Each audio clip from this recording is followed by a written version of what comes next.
Is Brock holding the Niners back? I got to ask you this very important question. Can he play from behind? Can he have that MVP moment where he shows us that it's not a scheme and he is that guy? I do think that he's holding them back. Brock Purdy is the weak link on the team. I thought he was a straight processor. What happened to all that? What? I just acknowledge that there was deficiencies. I think that if the Niners have to play anything other than the exact script Kyle Shanahan wrote out, the quarterback will melt. That is outrageous. Two things I need to talk about on here. The national media assault on Brock Purdy. Them coming out of the woodworks to pile on because they've staked their claim earlier this year or last year saying Brock Purdy's not the guy. That needs to be addressed. The second thing, quiet the noise. And quickly remind everybody that the 49ers are going to be just fine. Let's get into it, y'all.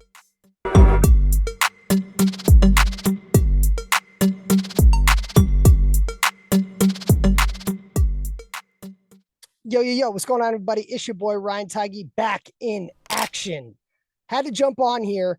Following the Baltimore Ravens 49ers Monday Night Football game loss, my God, you just can't avoid it, whether you're on the internet, which I browse frequently, or you're watching TV. The national media pundits, the ones that have already staked their claim saying Brock Purdy, he's not a legit quarterback, they have all flooded to the streets in masses, talking as much shit, saying, I told you so, which is such a joke. So I had to come on here and remind everybody the 49ers are going to be just fine. And yes, Brock Purdy, he didn't have his best game. People need to stop freaking out. Brock Purdy is a great quarterback. I think it's absolute bullshit that Purdy has been essentially flawless since he's entered into the league. He is going on his second year as the starting quarterback for the San Francisco 49ers. And yet, for whatever reason, people love to dogpile on top after one bad game, literally one bad game. It doesn't make any fucking sense to me, which is why I'm on here. The first thing is I saw a lot of media attention about this is a wake-up call for the 49ers. Was this a wake-up call? Don't buy into that narrative. This was not a wake-up call for the San Francisco 49ers. The 3 games that they lost earlier this year, that was a wake-up call. This was not a wake-up call. Every player on that team obviously knew it was a Monday night game on Christmas, national spotlight, millions of eyes. I think 27 million people tuned in. They all got up for that game. It just simply wasn't our day. It wasn't their day. One thing people just conveniently don't talk about as they're piling on. See, told you Brock Purdy threw 4 picks. You know, is he coming back down to reality? What they're not mentioning is in the first half, the 49ers had 230 yards of offense in the first half. Remind you, going against, statistically speaking, the best ranked defense in the NFL in the Baltimore Ravens. The Niners had no trouble moving the ball whatsoever. But yet, doesn't seem like a lot of people want to talk about it. All they want to focus in on is, oh, Brock Purdy and in his interceptions. So if you go back and look at it, don't forget, the first one was a bad pick. It was a bad read. It happens. He plays quarterback in the NFL. Those guys on the other side of the ball get paid too. Bad read, interception. He takes accountability and blame for that. We're good with it. The remaining 3 of which Brock Purdy had interception-wise were all fluky or abnormal interceptions. Okay, the tip balls, you maybe see those happen 1 time a game, not 2-3 times a game like it happened this past Monday night. So bottom line is the interceptions that occurred, one, I would say definitively was Brock Purdy's fault. The other, not so much. Go back and watch it. It's not as big as a deal as people are making it to. Just these national pundits are purposely and intentionally not talking about that. So just so they can bolster themselves and prove their point.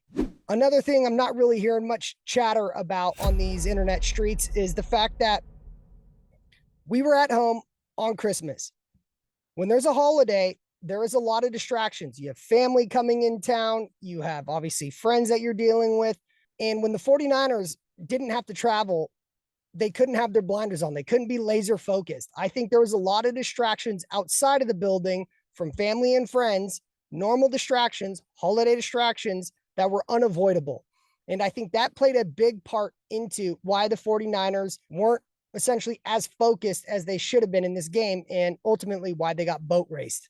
And it wasn't just Brock Purdy. There were other players on the team. It was literally like a domino effect. Debo was dropping balls. Kittle was putting tip balls in the air that the other team was intercepting. It was not Brock Purdy as the sole culprit as to why the 49ers lost that game. And I think a big part of that is that the 49ers were at home versus being on the road. I think it's actually an advantage when you're the road team on a holiday. Need I remind you, look what we did in Seattle at Thanksgiving. Now, some of you might say we're just a better team than Seattle. I agree. But when you're traveling on the road, especially during a holiday, you are solely focused. Only people you're around are your teammates, are your coaches.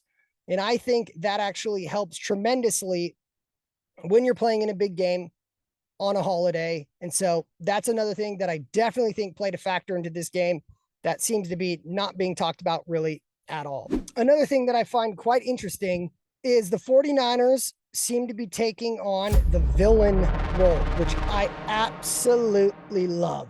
For whatever reason, and I can't put any rationale into why it would be this way, but for whatever reason, current players and former players, along with the national media, like I've already said, like to come in and talk shit about the Niners, whether it's an individual player or it's about the team. There just seems to be a lot of outspoken voices that specifically like to target the San Francisco 49ers. I'm sure, as you guys have all seen, the Cam Newton basically took a shot at Brock Purdy a week or two ago, saying he doesn't really think he's that guy. Look, you can value my opinion. I was MVP for 1 year. I played in this league. I get all that. And that is his opinion. And then following the game against the Baltimore Ravens, he basically came out like a lot of others did and reinforced, saying, see, told you so, essentially. And then, of course, we have Micah Parsons, which is hilarious because, albeit he's a very, very, very good player, I just don't know how he's even talking about the 49ers when he has yet to do a single fucking thing against the 49ers when he plays them. And to be completely honest with you, I love that Micah Parsons has his own show, has to talk about it, whether he's doing it for clicks or just talking about ball. That is bulletin board material, and that is fuel to the fire if the Cowboys get lucky enough to see the Niners again. Oh, baby, we got a lot of material courtesy of Micah Parsons. So that is all great. Honestly, don't mind it at all. And I'm sure the 49ers don't either, because what does that do? Puts a chip on their shoulder. And of course, following Cam Newton taking shots again at Brock Purdy, who's got his back? Debo Samuel. Micah Parsons takes shot at Brock Purdy again. Who's got his back? Debo Samuel. Cam Newton also tweeted a couple like, ha ha ha, I told you so kind of emojis, I think. First of all, Cam Newton What do you stopped make of texting my that? phone, bro. He was a fan like 2 weeks ago. Like, that's mad crazy. Like, you wanted me on your podcast after talking about my quarterback, which is funny to me. But anyway, back to this Michael Parsons story. like, bro, we beat you 42 to, like, whatever the score may be. Like a long time ago. Like, I don't get why he's so bothered about what we got going on over here, whatever the case may be. I think Gronk. I don't understand, like, you saying, like, you can be a quarterback in this offense. Like, I don't understand where you going with that. Yeah, I don't know. They got a big game and an awful loss. It doesn't make sense, but he thinks he could. Debo Samuel, it shows you why he's a captain.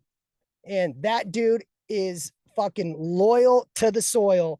And you absolutely love it because when Debo gets going and when Debo's got a beef, Trent Williams takes on that beef, which in turn rallies the entire squad.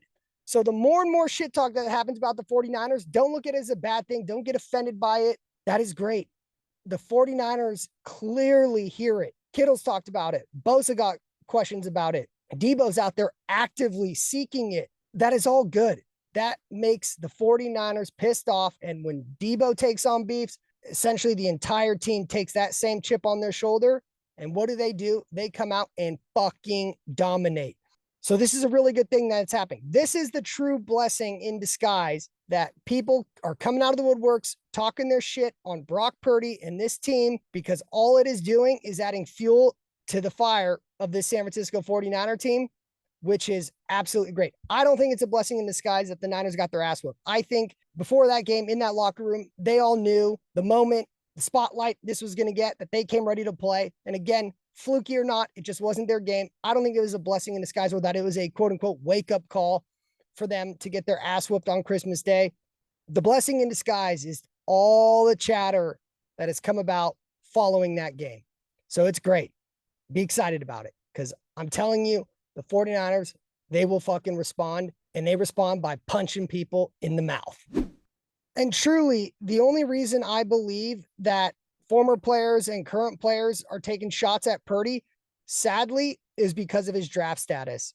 For whatever reason, as I've mentioned in other videos, people can't seem to get over that, where he was picked, what school he came from, his body size, whatever it is, it's because of his draft status. And the only way to shut up those critics, the only way is going to be for Brock Purdy and the 49ers to win a Super Bowl, which they can and ultimately should do. We got a team full of fucking dogs. And I think there's a lot more of this story to be written. But one of the best things that I took away from this, as I was listening to the post-game interviews following that loss, was basically a very small snippet of what Brock Purdy said at the end when he got asked a question about his interceptions. Let's listen to it now. Our team came ready to play.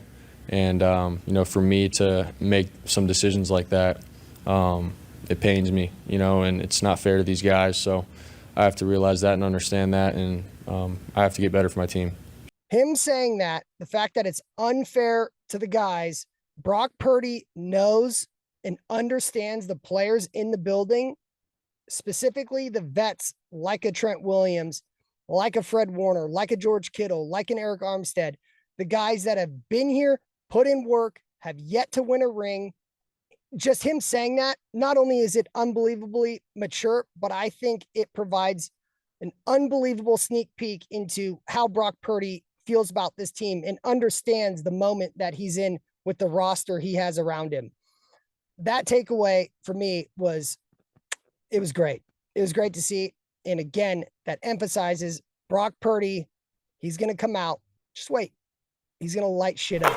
Bounce back game coming this week. To wrap it up, moral of the story, the 49ers are fine. It was a fluky game going against the best team in the NFL in the Baltimore Ravens. The 49ers could absolutely beat them. Fluky shit started happening. Players started getting injured. It was just one of those games. But the good thing is all of our core pieces are good to go. Our defense has got to get it cleaned up, because they had some sloppy play this past week, which I have no doubt that they will do. But again, everything is still within our own control. The NFC #1 seed, the Niners, if they take care of business, will win it, because that first round bye will be absolutely paramount. As you see these injuries starting to stack up, they need that bye. The players have vocalized it more than I've ever heard them throughout the entire season, not just as of recent. They've been saying this for weeks and weeks now, how important that #1 seed is so they can get the bye. Everything's still within the control. The Niners, without question, are still the best team in the NFC. They just got to take care of business. So with that being said, like, subscribe, comment, hit me up. I'll see y'all next time. Peace. Pick it up, pick it up, pick it up, pick it up. You see the drippy, I'm fitted up. Hop in my car and the giddy up. Secure the bag, yeah, I get the bus. Pick it up, pick it up, pick it up. You see the drippy, I'm fitted up. Hop in my car and the giddy up. Secure the bag, yeah, I get the bus. Pick it up, pick it up, pick it up, pick it up. Ooh, I've been on the flex since flex zone.